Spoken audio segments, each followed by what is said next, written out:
Bonsoir et bienvenue. En raison de la Semaine sainte qui débutera dimanche, j'ai pensé vous parler de l'obéissance à partir de cette phrase que nous retrouvons dans la lettre aux Hébreux, au chapitre 5, verset 8. Le Christ, tout fils de Dieu qu'il était, a pris l'obéissance par ses souffrances. Une telle affirmation peut suggérer en nous l'image d'un fils qui est battu par son père pour apprendre à obéir. Car parfois, il faut se l'avouer, nous sommes tentés de transposer sur Dieu certaines réalités humaines comme si Dieu pensait et agissait comme nous. D'où la nécessité de mieux comprendre cette affirmation de la lettre aux Hébreux. D'abord, il faut se rappeler que l'obéissance s'exerce dans tous les domaines de notre vie, puisque nous sommes régis par des lois qui nous aident à vivre dans le respect et la dignité, dans la paix et la sécurité. Lorsque nous désobéissons à ces lois de vivre ensemble, nous causons du tort, à nous-mêmes d'abord et aux autres, et ce, parfois sérieusement. L'obéissance n'est pas une soumission imposée contre notre volonté. Elle est une recherche du meilleur bien, d'où la nécessité de la vivre en dialogue. L'obéissance n'est pas non plus une entrave à la liberté. Elle permet plutôt à celle-ci de s'épanouir, si elle est comprise en son vrai sens. L'obéissance bien vécue conduit à la liberté intérieure, qui n'est pas de l'indifférence, mais une adhésion consentie à une réalité, à un bien supérieur. Que nous soyons croyants ou non, l'obéissance est toujours liée à l'amour de Dieu et à la charité envers le prochain. Et le prochain, c'est nous-mêmes aussi. Que nous en soyons conscients ou non, la finalité de l'obéissance est toujours l'établissement du règne de Dieu en nous, dans notre milieu de vie et dans le monde. La raison en est que Dieu, en nous créant, avait un projet d'amour sur nous et sur l'humanité, celui de nous faire participer à sa vie. C'est pourquoi, chaque fois que nous orientons notre vie vers le bien, chaque fois que nous respectons les lois, que nous gardons les commandements de Dieu, qui se résument à l'aimer et à aimer notre prochain, nous posons un acte d'obéissance envers Dieu et nous permettons à son projet d'amour de s'enraciner en nous et dans le monde. Cette orientation vers le bien et vers Dieu, ce respect des lois du vivre ensemble, ne se font pas sans combat intérieur. Par exemple, apprendre à renoncer à aimer l'autre d'une manière égoïste, respecter les différences, sortir de nos dépendances, ou bien consentir à s'en remettre à Dieu dans des situations d'impuissance, que ce soit la maladie ou d'autres situations. Il y a alors un combat qui se livre en nous. À divers degrés et selon le cas, nous apprenons tous et toutes l'obéissance par la souffrance. Lorsque Nelson Mandela fut arrêté, alors qu'il combattait violemment l'apartheid en Afrique du Sud, il fut condamné à l'emprisonnement à vie.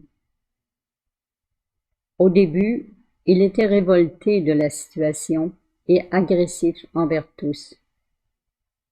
C'est en vivant un fort combat intérieur entre ce qu'il voulait et ce qui était le meilleur bien qu'il se convertit à vivre d'une manière d'une manière pacifique.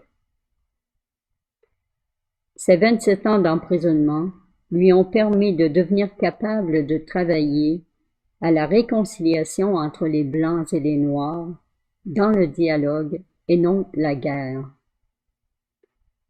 Dans la souffrance, il avait appris l'obéissance, c'est-à-dire à vivre selon le projet de Dieu. Mais pourquoi fallait-il que Jésus apprenne l'obéissance par la souffrance, lui qui était le Fils de Dieu? Pour répondre à cette question, il faut d'abord se demander pourquoi il s'est incarné. Parce que nous étions incapables, par nous-mêmes, de nous tourner vers le Père et de vivre comme ses enfants. Il fallait que le Fils lui-même vienne revêtir notre humanité pour la transformer de l'intérieur et l'orienter vers Dieu, vers le Père. Jésus était vrai Dieu, mais aussi vrai homme. Sa nature humaine était comme la nôtre, susceptible de vivre des combats intérieurs.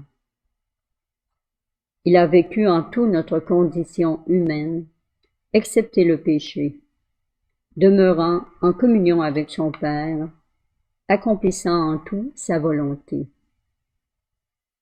Saint Jean, dans son prologue, dit que Jésus était la lumière des hommes venus dans le monde. Mais le monde ne l'a pas accueilli. Voilà pourquoi Jésus a vécu sa passion et sa mort.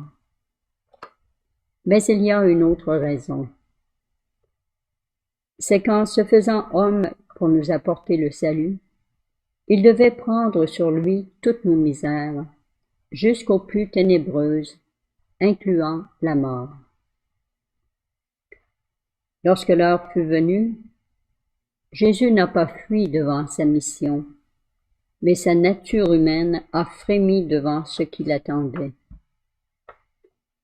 La coupe que lui présentait son Père, symbole de la rédemption, il aurait bien voulu qu'elle passe loin de lui.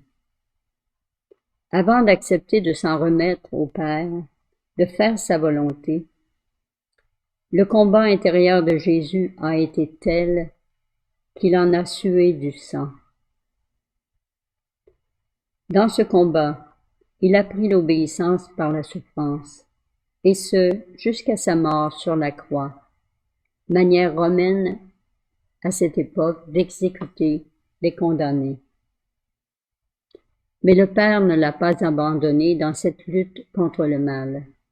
Même si Jésus a vécu un terrible sentiment d'abandon de sa part, là aussi, il prenait sur lui notre misère. C'est pour nous, et en notre nom, que Jésus a pris l'obéissance par la souffrance, pour nous libérer de l'emprise du mal et nous tourner vers le Père. Il s'est fait solidaire de nous en tout et jusqu'au bout. Il s'est abaissé jusque dans nos ténèbres et à travers sa mission, l'homme-Dieu en lui a été rendu parfait. Et l'histoire ne s'arrête pas là, puisque les ténèbres ne l'ont pas arrêté, nous dit Saint Jean. Dieu a ressuscité Jésus et l'a élevé au titre de Christ et Seigneur. Il est devenu notre frère, notre intercesseur auprès de Dieu, capable de compatir avec nous. La Semaine sainte est très propice à continuer à méditer sur l'amour de Dieu pour nous et sur l'obéissance qui nous garde en lien avec lui. Jeudi saint, c'est-à-dire jeudi prochain, il n'y aura pas d'adoration en ligne. Nous nous retrouverons le 21 avril. Je vous souhaite une fervente montée pascale et joyeuse Pâques.